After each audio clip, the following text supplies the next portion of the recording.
예레미야가 방해에도 불구하고 성벽 공사를 1차적으로 마무리했다고 그랬죠. 그래서 다는 쌓지 못했지만 절반은 세우고 높이, 그리고 이렇게 끊어진 데를 다 이렇게 메워갔다고 그렇게 말씀을 드렸습니다. 자, 그런데 그런 중에 갑자기 백성들 사이에서 큰 울음소리가 들려왔어요.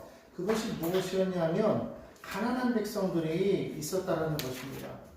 그곳에서도 역시 그 포로로 돌아왔지만 그곳에서도 이 부자와 가난한 사람들의 그런 차이가 자꾸만 심화가 되었던 것을 볼 수가 있어요.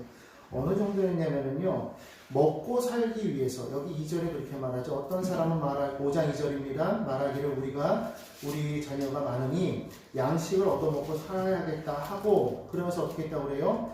밭과 포도원, 집을 저당 잡혔다고 그래요. 그래서 흉년에 곡식을 얻고자 했다. 그러니까 지금 어떤 상황이냐? 흉년이 드는 거예요. 흉년이 들었고 피폐한 상황에서 먹을 게 없으니까 어떻게 해요? 자신들이 가지고 있던 밭과 그리고 집을 저당 잡혀가지고 곡식을 얻었다. 그렇게 말을 하고 있죠. 또 어떤 사람 뭐라고 말하고 있습니까? 밭과 포도원으로 빚을 내서 왕에게 세금을 떠왔어요. 세금까지 내야 돼. 가뜩이나 없어서 먹을 것도 없는데 세금까지 내야 돼요. 자, 그러다 보니까 어떻게 했습니까? 5절에 보니까 우리 육체도 우리 형제 육체와 같고 우리 자녀도 그들의 자녀와 같고, 무슨 말이냐면 같은 동족이라는 거예요.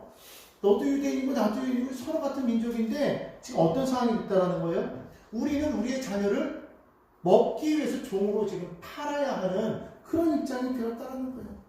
성경에 뭐라고 말하면 5장 후반절에 보니까 우리 딸 중에 벌써 종된 자가 있고 우리의 밭과 포도원이 이미 남의 것이 되었으나 우리에게는 아무런 힘도 없는 백성들이 있었다는 거예요. 돌려 말하면 힘 있는 백성들도 있었다는 거예요. 어떤 사람들은 그것을 저당 잡고, 어떤 사람들은 위에서 세금도 받고, 어떤 사람들은 배불리 먹고 있으면서도 한편에서는 지금 흉년으로 인해서 고통당하는 사람들이 있었다는 것을 성경에서 말합니다. 지금 많은 사람들이 성벽을 새롭게 건축하기 위해서 다 함께 지금 노력하고 있지 않습니까? 그런데 함께 일하면서도 그 중에서는 굶어 죽는 사람이 있고 그 가운데에는 지금 자기 딸을 노예로 팔아버려야 하는 이러한 안타까운 심정에 있었다라는 거예요. 이런 부르짖음이 들리니까 느헤미야가 그 일을 듣고 너무 마음이 민망했던 거예요. 어떻게 이런 일이 있을 수가 있는가? 크게 화를 낸 것을 봅니다. 그러면서 실제로 뭐라고 말합니까? 귀족들과 민정들을 꾸짖습니다. 뭐라고 그랬어요? 너희가 각기 형제에게 높은 이자를 취하고 있구나. 지금 이 상황에서 공짜로 빌려주고 무이자로 그렇게 해도 될 수 있을 것을 너희는 먹고 살 수 있는데 어찌 높은 자들이, 귀족된 자들이, 있는 자들이 지금 이 힘없고 가난한 자들을 통해서 그들에게 이자를 쳐서 먹겠다라는 거냐. 말이 안 되지 않느냐. 우리는 이방인의 손에 팔린 우리 형제 유다 사람들을 우리 힘을 다해서 다시 도로 찾아왔는데, 다시 말하면 무슨 말이냐면 바벨론에 포로로 잡혔던 사람들 지금 데려온 거 아닙니까? 이방인의 포로로 잡혔던 사람들, 노예로 잡혔던 사람들 지금 데려온 거 아니에요. 그런데 오히려 너희는 너희 동족을 지금 뭐 삼았어요? 노예 삼았다. 이게 지금 말이 되느냐? 느헤미야가 크게 화를 내서 그들에게 말하니까 뭐 이들도 할 말이 없죠. 어떻게 형제가 형제를 사고 팔게 하는 그런 일이 너희 가운데 있어서 되겠느냐? 동족이 동족을 어떻게 팔 수가 있느냐? 그러면서 뭐라고 말합니까? 이러한 소행을 그쳐라. 너의 행위가 좋지 못하다. 이러한 행위를 그쳐라.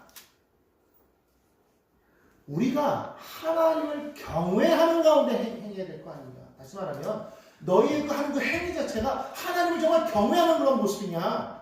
이걸 지금 말하고 있는 거예요. 그래서 10절에 뭐라고 말합니까? 나와 내 형제와 종자들도 역시 종과 양식을 백성에게 구워 주었대요. 그러니까 느헤미야도 구워 주었다는 거죠. 다 구워 주었는데 이제는 뭐 하자는 거예요? 이자 받는 것을 그치자.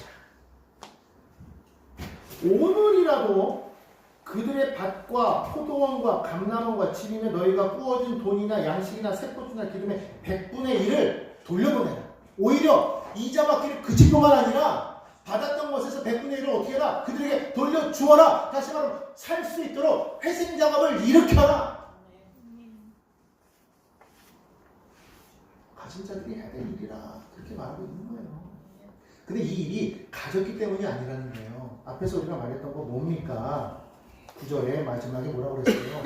우리 하나님을 경외하는 가운데 행할 것이다. 너희가 정말 하나님을 경외하느냐 이 말이에요. 하나님을 경외한다면 너희가 이렇게 행해야 될 것이 오늘부터 너희에게 빌려준 너희들이 지금 취한 그것에서 100분의 1씩 돌려줘. 숨통을 튀게 해주어라.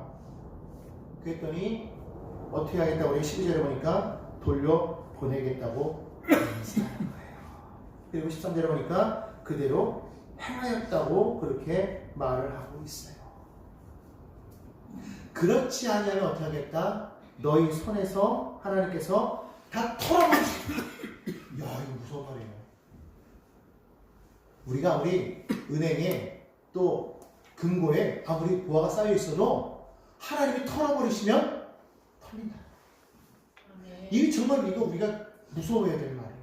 그러니까 하나님을 경외하라는 거예요. 그러면 하나님께서 복을 더해 주시겠다. 그리고 아닥사스다 왕 이때 느헤미야는 뭐라고 말하느냐?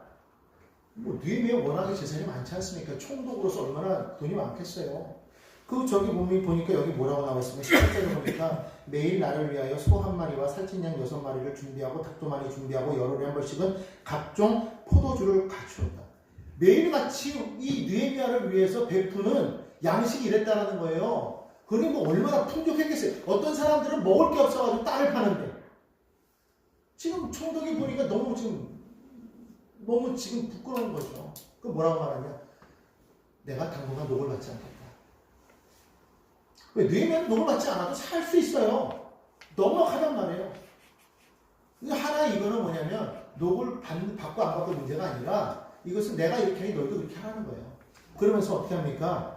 12년 동안을 총독으로서의 그 급여를 받지 아니했다. 왜? 그래도 사니까. 중요한 건 뭐예요? 지금 하나님의 성전을 지키기 위해서는 성벽이 세워져야 되는데 이거를 세우는데 마음을 합해야 될 거 아니야. 그죠? 그러니까 너희 있는 사람들은 가난한 사람들을 위해서 베풀어라. 압제하지 말아라. 베풀어라. 결국은 이제 그 일로 인해서 그렇게 되면서 느헤미야가 하나님 앞에 기도한 게 있어요. 마지막 19절인데요. 내 하나님이여 내가 이 백성을 위하여 행한 모든 일을 기억하사 내게 은혜를 베푸시옵소서 그랬어요. 어떠한 은혜였을까요? 느헤미야가 여기서 원하는 은혜는 무엇이었을까요?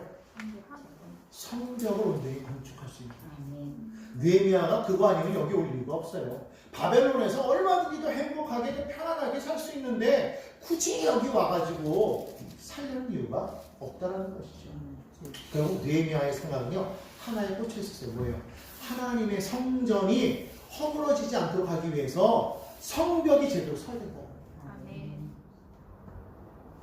자, 그랬는데 6장 1절을 보십시오. 결국 그렇게 하니까 어떻게 됐습니까? 6장 1절을 보니까 성벽이요 허물어진 틈이 다 메워졌대요. 우리가 지난주에 배웠지만 6절 1절에서 다시 한번 얘기하고 있어요. 성벽에 무너진 그 틈이 다 메워졌더라. 비록 높이는 아직 절반밖에 미치지 못했고 또 여기 뭐라고 말하고 있어. 아직 문짝은 닿지 못했대요. 성벽의 출입문은 닿지 못했지만 문짝은 닿지 못했지만 그래도 얼마나 많은 일이 진척되어진 것을 우리가 알 수 있겠죠. 하나님의 은혜죠. 하나님 앞에 행하였더니 서로 그렇게 정말 하나님께서 주신 그 은혜로 가난한 자 없게 하고 그러면서 동시에 함께 모여서 그것을 일을 행하였더니 이 세상에 성벽이 거진 채워져 가더라는 거예요. 하나님의 은혜가 아닐 수 없습니다. 자, 그런데요 대적들의 공격이 어디서 끝났느냐 이거예요. 아니에요. 그것을 보더니 어떻게 합니까? 이 산발랏 사마리아 총독이라고 그랬죠. 산발락과 게셈이 어떻게 지금 작전을 짜느냐? 느헤미야에게 사람을 보내요. 우리 만나서 회담하자. 우리 만나서 회의하자. 그러면서 어디로 부르냐? 오노 평지 한 촌에서 만나자. 그렇게 말하고 있어요. 이 오노 평지라는 곳은요, 이 예루살렘에서 북서쪽으로 약 한 30km 정도 떨어진 그런 거리에 있는데, 여기가 참 애매한 것이요. 유다 지역 안에 속해 있는데 이것이 사마리아와 경계예요. 그래가지고 여기 안에는 이 유다 오노 평지 안에는요, 그 유다인들이 머무는 성읍도 있는가 하면은 비유다인들이 머무는 성읍도 있어가지고 약간 이렇게 섞여 있는 그런 것이죠. 중립지역이라는 것이죠. 그래서 거기에는요, 유다 사람들에게 별로 감정이 좋지 않은 사람들도 거기에 있는 거예요. 그런데 지역은 어디냐? 유다 땅 아니에요. 애매하죠? 그러니까 유다 땅 안에 모이자고 하는데 사실은 거기는 약간 반감을 가지고 있는 사람들이 있기 때문에 안전한 지역이 아니라는 거죠. 근데 거기서 모이자라는 거예요. 딱 봐도 이게 계략이구나 알 수 있겠지만, 그러나 느헤미야는 계략을 알았기 때문에 안 간 것도 있지만은 안 간다고 말합니다. 왜 안 간다고 말합니까? 3절에 이렇게 말하고 있어요. 6장 3절입니다. 한번 제가 읽을 테니까 보십시오. 3절 중반부터 나오죠. 내가 이제 큰 역사를 하니 내려가지 못하겠노라. 어찌하여 역사를 중지하게 하고 너희에게로 내려가겠느냐. 이 무슨 말이에요? 나는 지금 중대한 사명을 띠고 여기 왔다는 거예요. 나에게 있어서 사명은 지금 이 성경을 건축하는 일이라는 거예요. 이것이 나에게 있어서 가장 중요한 일이기 때문에 이것을 놓고서는 다른 일을 하지 않겠다는 거예요. 여러분, 정말 하나님의 사람은요, 하나님께서 내게 주신 그 사명을 정말 온전히 이루어 나가는 그런 사람이 되어야 된다는 거예요. 다른 것을 막 흔들리면 세상적인 여러 일에 자꾸만 흔들려가지고 하나님의 일을 한다고 하면서도 여기에 기웃 저기에 기웃하는 사람은 하나님의 사람이 아니라는 거예요. 하나님의 일을 하는 사람은 오직 내게 주어진 그 사명을 향해서 직진해서 나아가는 것이지, 쭉 나가다가 여기도 보고 저기도 보고 이것도 좋구나 이것도 한번 해볼까, 저것도 좋구나 저것도 한번, 이게 아니라는 거예요. 어렵다고 해가지고 이렇게 하다가 이건 아니니까 다른 거 한번 해볼까, 이것도 아니라는 거예요. 오직 내게 주어진 그 사명을 어떻게 하든지 이루기 위해서 직진하는 신앙이 바로 하나님의 사람의 신앙입니다. 손에 쟁기를 들고 뒤를 돌아보는 자는 하나님의 나라에 합당하지 않다는 거예요.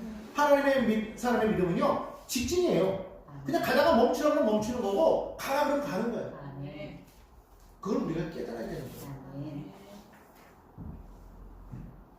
근데 참 대적들이 대단한 게 뭐냐면요, 한 번 보내고 말 줄 알았는데요, 편지를 몇 번이나 보내느냐, 사람을 4번이나 보내요. 4번이나 계속. 사람이 그런 게 있잖아요. 한 번 얘기할 때는 거절하기 쉬운데 2번, 3번, 4번 오면 이게 사람이 이제 거절하기가 힘들어져. 그런 거 아시죠? 자꾸 얘기하면 괜히 거절하면 민망한 그런 게 있잖아요. 그거를 아니까 자꾸만 보내는 거예요. 사단이요. 그래, 사단은요, 끊임없어요.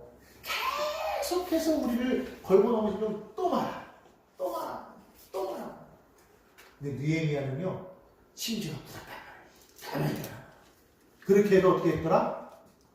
No, 못 갑니다. 과격하지 않으면서 정중하면서도 갑니다.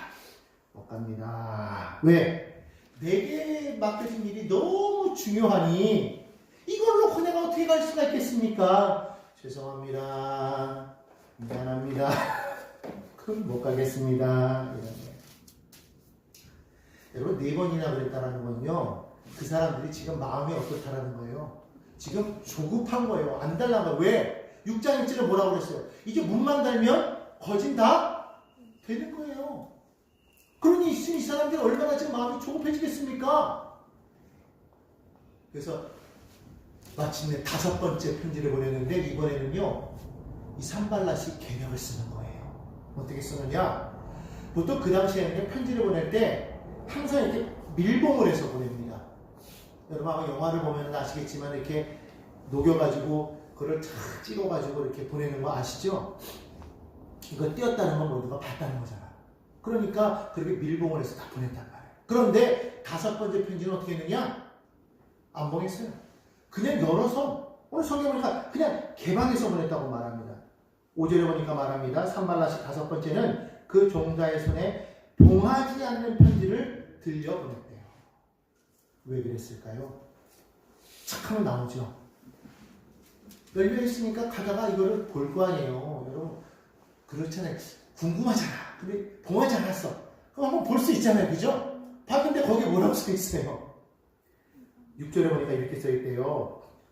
이방인 중에도 소문이 있고 갓스문에도 말하기를 너와 유대 사람들이 모반하려 하여 성벽을 건축하려 한다 하니 내가 그 말과 같이 왕이 되려 하는도다.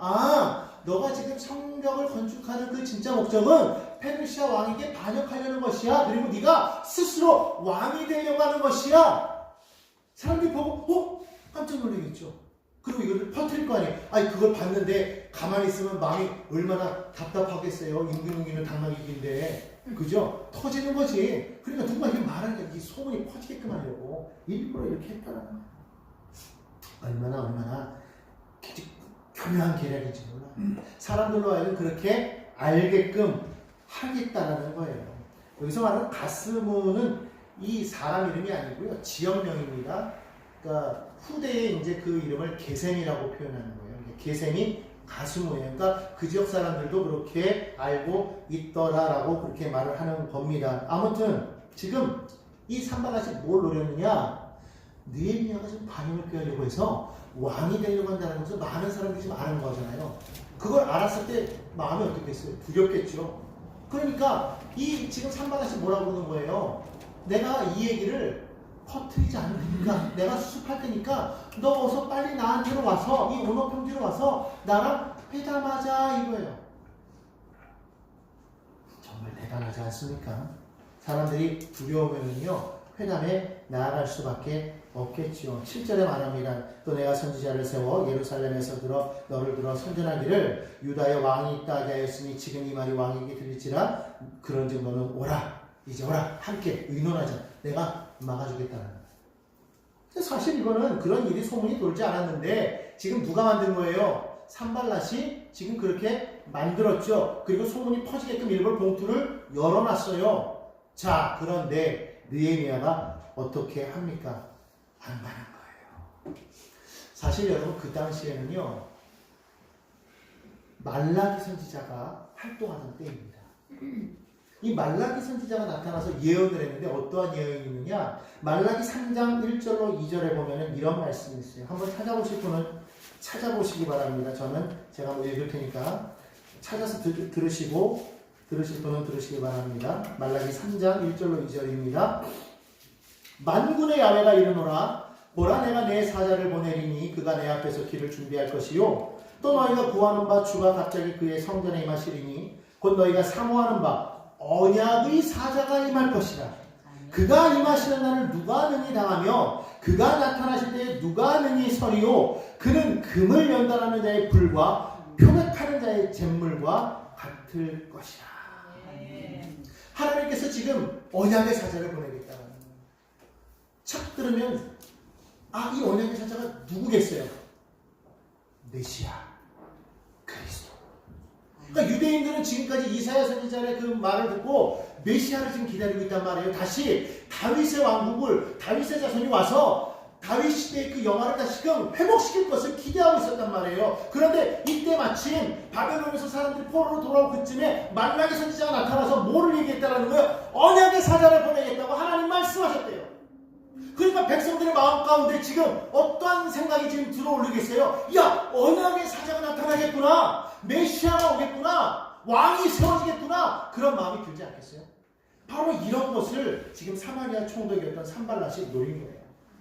그런 분위기 속에서 지금 느헤미야, 네가 지금 왕이 되려고 하는 거지? 이렇게 말하니까 지금 이게 맞아떨어지잖아요. 그러면 당연히 페르시아에서 아닥사스 왕이 왔을 때는 이게 진짜로 반역을 꾀하는 거 아니야? 이렇게 생각할 수도 있지 않겠어요? 그렇기 때문에 그것을 이용해가지고 지금 이런 편지를 보냈던 것이죠. 여러분, 이걸 우리가 잘 기억해야 돼요. 사단은요, 우리를 두렵게 한다. 두렵게 하는 것은 사단의 전략입니다. 항상 우리 마음 가운데 늘 불안함을 줘요. 이 원수 마귀는요, 말로써 글로써 늘 우리 마음을 두렵게 해요. 왜? 이게 두려워지면은요, 일에 집중할 수가 없어요. 그리고 두려움이 찾아오잖아요. 그러면 힘이 빠져나가요. 두려움이 생기면은요, 이게 뭐가 옳은지를 판단할 수 있는 능력이 떨어져요. 그리고 마음에 두려움이 생기면요, 계속 불안하고 뭐하게 돼요? 걱정하게 돼요. 그러니까 마귀가 이걸 알기 때문에 항상 우리 마음 가운데 뭘 가져다 줘요? 두려움을 가져다 줘요. 그러니까 마음의 두려움을 가져다 주는 것은 누가 가져다 주는 것이다? 사람이 가져다 주는 것이다. 도적이 오는 것은 우리를 죽이고 멸망시키기 위해서 오는 것이고, 인자가 온 것은 양으로 생명을 얻되 어떻게 풍성히 얻게 하려 합니다. 그러므로 예수 안에 있는 우리에게는 두려움이 있어서는 안 되는 거예요. 마음이 두려움이 다가올 때 그건 누가 가져다 주는 것이다? 사람이 가져다 주는 것이다. 그러므로 두려움이 다가올 때마다 우리는 단호하게 예수의 이름으로 악한 원수마귀를 물리치고 나아가야 될 줄로 믿습니다. 왜? 성경에서 뭐라고 말하고 있어요? 너희가 세상에서는 환난을 당하나 담대하라. 내가 세상을 두려워 말라. 내가 너와 함께 하지니라. 놀라지 말라. 나는 내 하나님이 됨이라. 내가 너를 도와주리라. 내가 너를 붙들어주리라. 참으로 나의 오른손으로 너를 도와주리라. 할렐루야. 믿으십니까? 그 하나님이 나의 하나님이 된다는 것을 우리가 믿어야 된다는 거예요. 자꾸 두려우면은요, 내 힘만 빠지는 게 아니에요. 하나님에 대한 믿음까지도 흔들립니다. 하나님을 신뢰하지 못하게 하는 거예요. 그럼 어떻게 하게 되느냐? 이런 말이 나와요. 기도해도 소용없어. 기도가 안 나와. 여러분, 이거 아니에요. 그럴 때일수록 어떻게 되느냐? 기도해야 된다는 겁니다. 여러분, 마귀의 계략에 넘어가면 안 돼요. 느헤미야는요, 정말로 대단해요.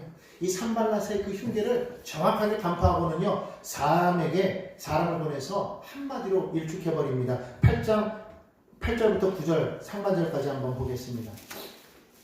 6장 8절 그리고 9절 상반절까지 제가 한번 읽어보겠습니다. 눈으로 한번 따라오십시오. 내가 사람을 보내어 그에게 이르기를 내가 말한 바 이런 일은 없는 일이요.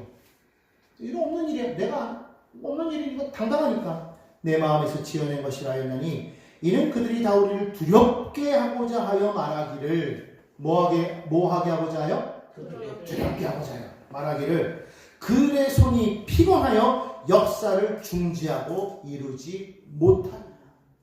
마음을 두렵게 함으로써 뭐하게 한다는 거예요? 성벽 건축을 못하게 합니다. 손이 피곤하게 하겠다는 거예요. 힘이 빠지게 합니다. 손이 피곤하다는 것은 힘이 빠지는 걸 말해요. 아우, 힘 빠져서 나 더 이상 못해. 이걸 말해요. 있지도 않는 사실을 막 지어내서 이렇게 말했는데 느헤미야는 뭐라고 말한 거예요? 아무 소용없어. 이렇게 말하는 거예요. 정말 느헤미야는 대단하지 않습니까? 대적이 뭐라고 막 흉계를 꾸며대도 거기에 넘어가지 않아요. 움츠러들지도 않습니다. 오히려 산발랏의 의도를 정확하게 그것을 간파하고 나서는 뭐 했다는 거예요? 따라합시다. 느헤미야는 어김없이 기도했다.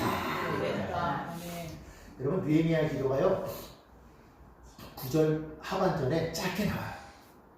근데 그 짧은데 그 한마디가 힘이 있어요. 뭐라고 써 있어요?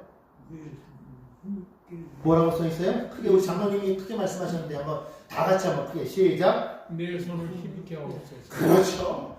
내 손을 힘있게 하옵소서. 따라합시다. 내 손을 힘있게 하옵소서. 이 표준 세번역 성경을 보니까 거기 뭐라고 말을 하고 있냐면요. 하나님, 나에게 힘을 주십시오. 힘을 달라고 기도하고 다른 거 없어요. 하나님, 내게 힘을 주십시오. 나의 힘의 근원은 어디 있더라? 하나님. 시편에 보니까 내가 눈을 들어 산을 보니 나의 도움이 어디서 올고 나의 도움이 천지를 지으신 여호와 하나님이다. 할렐루야. 믿으십니까? 하나님께로부터 나에게 도움이 오고 나에게 힘이 오는 것을 믿으시면 아멘. 우리가 그렇게 기도해야 된다. 대적이 우리를 넘어뜨리려고 할 때 마음에 두려움을 당하고 두려움을 줄 때에 하나님, 내게 힘을 주옵소서. 그 한마디만 계속 붙잡고 기도해도 우리는 능히 이기게 될 줄 믿습니다. 야, 근데요, 사단이 정말 끈질기다는 걸 여러분 기억해야 돼요. 사단은 어쨌든 본받을 건 하나 있어. 뭐냐면 포기하지 마. 우리도 포기하지 말아야 돼요. 우리도 포기하지 말아야 돼요. 왜? 하나님이 함께 하시기 때문에. 이 산발랏이요, 이 위협이 느헤미야에게 통하지 않으니까요, 이제는 계략을 바꿔요. 어떻게 하느냐? 사람을 매수합니다. 매수해가지고는 이 느헤미야를 안에서부터 무너뜨리는 거예요. 자, 어떻게 했나 한번 보십시다. 자, 성경 10절 이하를 한번 보도록 하겠습니다. 거기 보니까 누가 나오냐면 무헤다벨의 손자 들라야의 아들 스마야가. 자, 스마야가 지금 뭐하고 있대요? 두문 불쾌하고 있대요. 하루는 이 느헤미야가 이 소식을 듣고서 지금 누구를 찾아갔어요? 스마야를 지금 찾아간 거예요. 그랬더니 스마야가 느헤미야를 보자 지금 뭐라고 그래요? 사람들이 너를 죽이러 올 거야. 지금 사람들이 너를 죽이러 올 거야. 그러니까 너 어떻게 나랑 같이 지금 성전 외소로 가서 피하자 이렇게.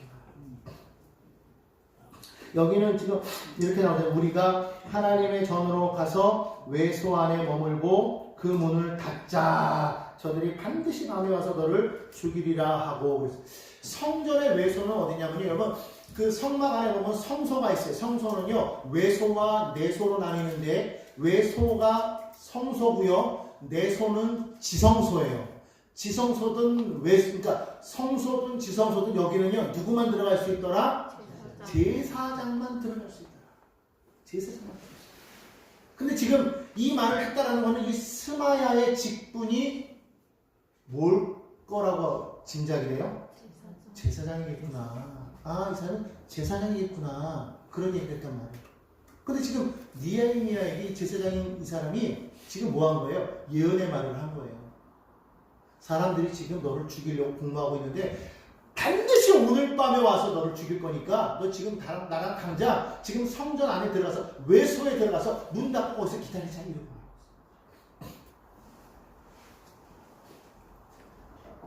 여러분 이게 얼핏 보면은요 느헤미야를 보호하는 것 같아요. 그런데 그거를 자세히 살펴보면은요 보호하는 게 아니에요. 왜 그럴까요? 첫째로 오늘 여기 성경에서 말하고 있지만 11절에 뭐라고 말하고 있어요? 내가 이르기를 나 같은 자가 어찌 도망하며 이렇게 말하고 있어요. 나 같은 자라는 말은 무슨 말이에요? 지금 느헤미야는 직분이 뭐죠? 여기에 총독으로 와 있어요. 바벨론에서는 왕의 신임을 받는 술장관이었지만 여기서는 뭐예요? 총독이에요. 가장 높은 지위에 있는 사람이에요. 고위급이란 말이에요. 이 사람보다 낮은 사람, 높은 사람이 없어요. 그런데 가장 최고의 권력자가 지금 도망한다? 아니 내가 도망하면 누가 나를 지켜? 그리고 내가 도망하면 밑에 있는 사람들이 나를 어떻게 신뢰해? 이거 말이 안 되잖아요. 그런데 날 보고 도망하라는 거예요.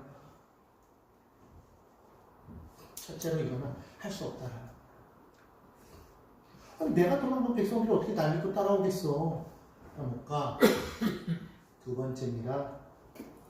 나 같은 몸이면 누가 외소에 들어가서 생명을 보존하겠느냐 했어요. 나 같은 몸이 뭘까요? 나는 제사장이 아니에요.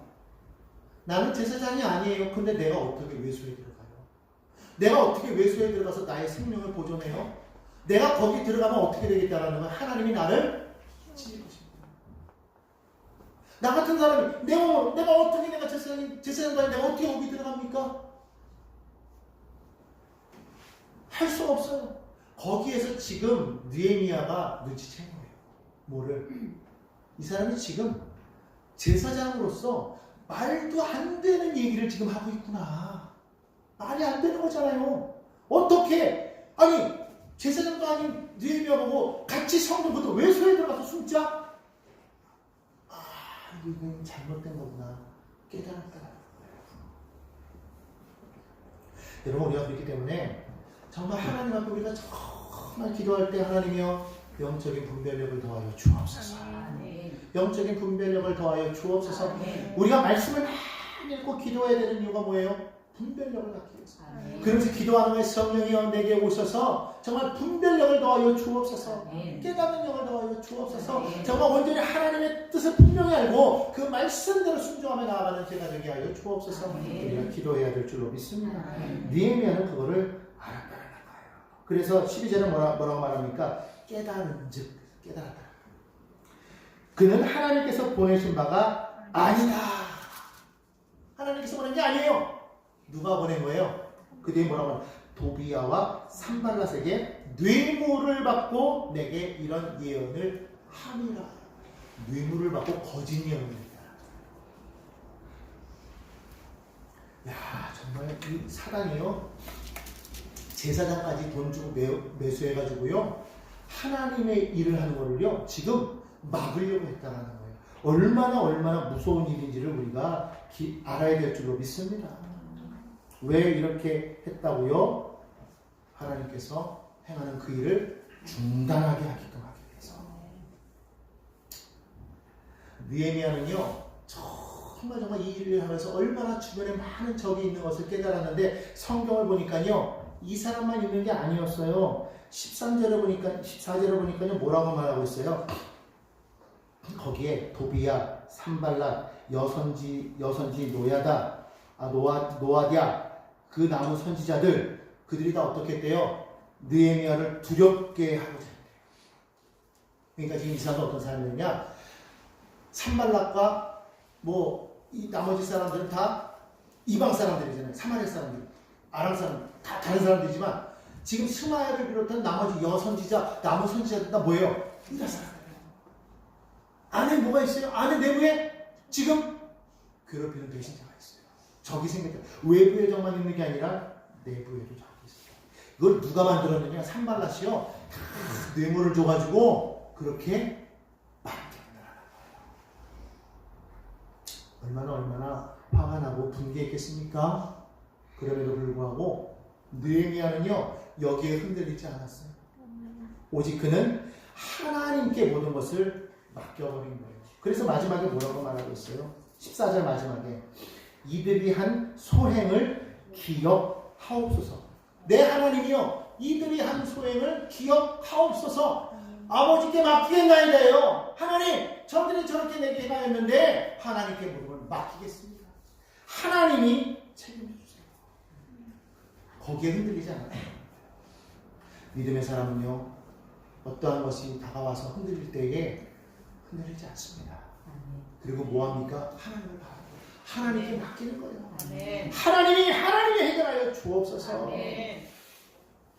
이것이 우리의 믿음이 되어야 될 줄로 믿습니다. 이 사람들이 왜 그렇게 했더라? 13절에 보니까요 그들이 뇌물을 준 까닭은 나를 두렵게 하고 이렇게 함으로 범죄하게 하고 악한 말을 지어 나를 비방하게 하려 함이었더라. 참 정말 두렵게 해서 일을 포기하게 할 뿐만 아니라 이제는요 두렵게 해서 어떻게 해요? 범죄하게 하고 그리고 비방할 거를 도망갔잖아요. 도망가게 한 거, 또 외소로 숨게 한 거, 이것을 만약 그대로 했다면 느헤미야는요 비난거리가 되고 일을 할 수도 없었겠죠.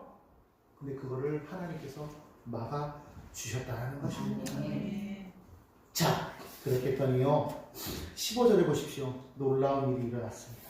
15절 함께 한번 읽어볼까요? 시작. 성벽 역사가 52일 만인 엘루월 25일에 끝나네. 와, 여러분 며칠에 끝났어요? 52일이래요. 세상에 그러한 반대가 있었어요. 생각해 보십시오. 느헤미야를 막 느헤미야뿐만 아니라 모든 백성들 막 죽이려고 그들이 몰래 계획해가지고 우리가 기습해서 저들을 죽이자고 그랬잖아요. 살해 위협까지 있었어요. 그러다가 안 되니까 어떻게 합니까? 이제는 느헤미야에 초점을 느헤미야만 없애면 되겠다. 느헤미야를 죽이려고 별 계략을 다 세웠잖아요. 그런데도 불구하고 어떻게 됐더라? 52일 만에 무너졌던 성벽이 세워졌다. 이야, 저는 이걸 보면서요 뭘 느끼느냐? 하나님의 일은 반드시 하나님께서 이루시는구나. 겉으로 보면은요 이 느헤미야와 그 사람들이 정말 얼마나 신뢰하고 협력을 했다는 걸 알 수가 있어요. 그래서 그들이 그렇게 해서 하나 되어가지고 성전을 쌓았지만, 그런데 느헤미야는 그렇게 말하지 않았어요. 우리가 열심히 해서 세워졌다 이렇게 말하지 않았어요. 뭐라고 말합니까? 하나님께서 이루신 것이다. 16절입니다. 제가 읽을게요. 우리의 모든 대적과 주의 이방 족속들이 이를 듣고 다 두려워하여 크게 낙담하였으니 그들이 우리 하나님께서 이 역사를 이루신 것을 알리라. 누가 이루셨다고요? 하나님께서 이 역사를 이루셨도다. 따라합시다. 하나님께서 일을 이루십니다. 야, 저들이 나를 낙심하게 해서, 저들이 우리 민족을 낙심하게 해서 이거를 무너뜨리려고 했는데 하나님께서 놀랍게도 오히려 상황을 반전시키셔서 그들을 두렵게 하고 그들을 낙심시키셨더라. 할렐루야. 할렐루야. 아까 원수마귀가 한 길로 우리를 대적하러 왔다고 7길로 떠나게 될 줄로 믿습니다. 여러분, 우리가요, 그렇기 때문에 우리 하나님을 바라봐야 되는 거예요. 우리 하나님 어떤 하나님?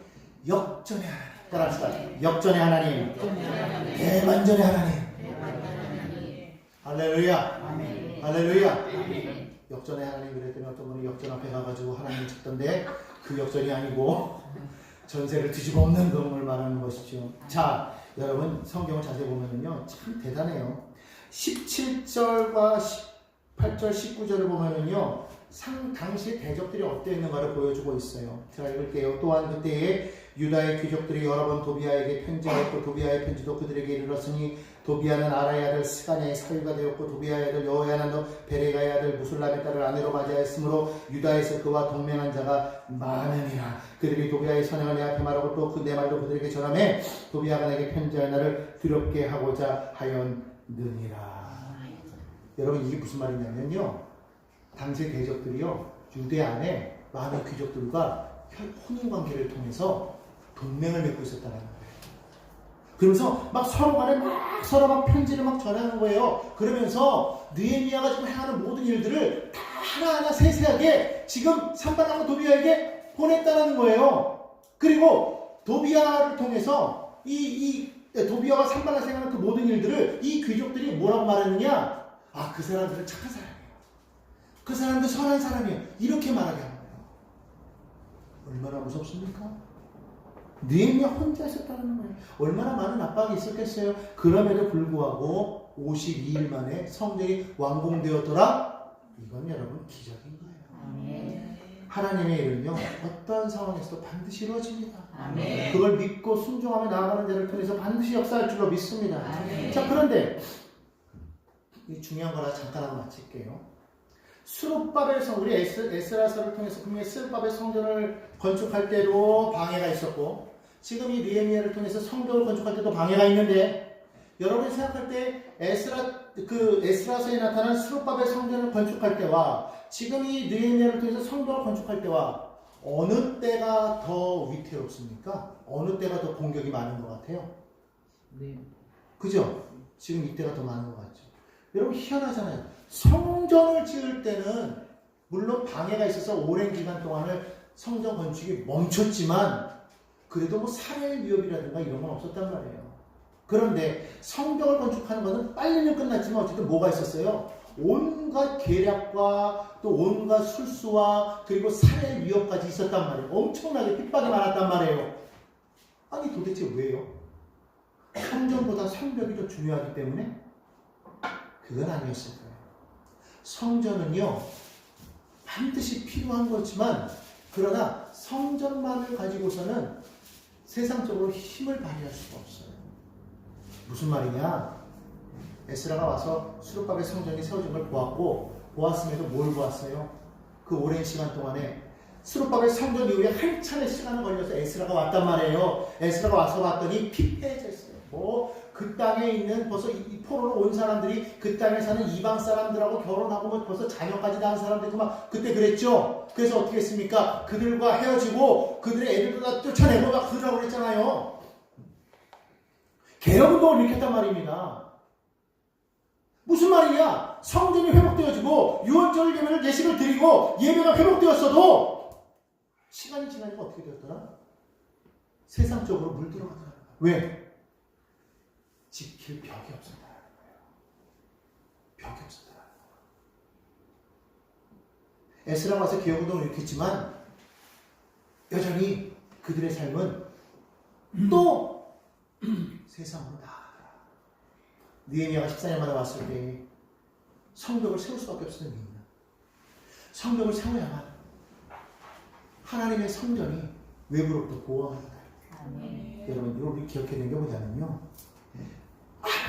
우리가 예배자의 삶을 살고 말씀과 기도로 나아가도 세상 속에서 우리가 믿음의 벽을 단호하게 우리가 쌓지 아니하면요, 세상에서 나오는 여러 가지 많은 그런 미혹과 유혹이 다가올 때에 우리가 그것을 단호하게 아니야! 하나님의 백성은 이 일에 대해서 우리는 단호해야 돼. 우리 타협없어! 세상에서 조금 우리 좀 세상적으로 좀 이렇게 좀 하고 좀 이렇게 하고 좀 그래도 서로 세상 활동하려면 좀 한잔도 좀 해야 되고 좀 속상하면 좀 연기도 좀 뿜어야 되고 이런 거 좀 해야 되는데 그거 한다고 해서 지옥 가? 그거 해서 지옥 간다는 얘기는 없어요. 근데 그렇게 해서 믿음이 연약해질 수는 있어요. 근데 그거를 우리가 단호하게 막지 않으면 우리가 성벽을 단호하게 딱 세우지 않으면 자꾸 들어서 미혹하는 거예요. 자꾸 미혹하는 한 번은 괜찮아. 조금은 괜찮아. 그래도 살면 믿음의 사람들은 왜 그렇게 하여튼 믿음의 사람들은 융통성이라는 게 없어.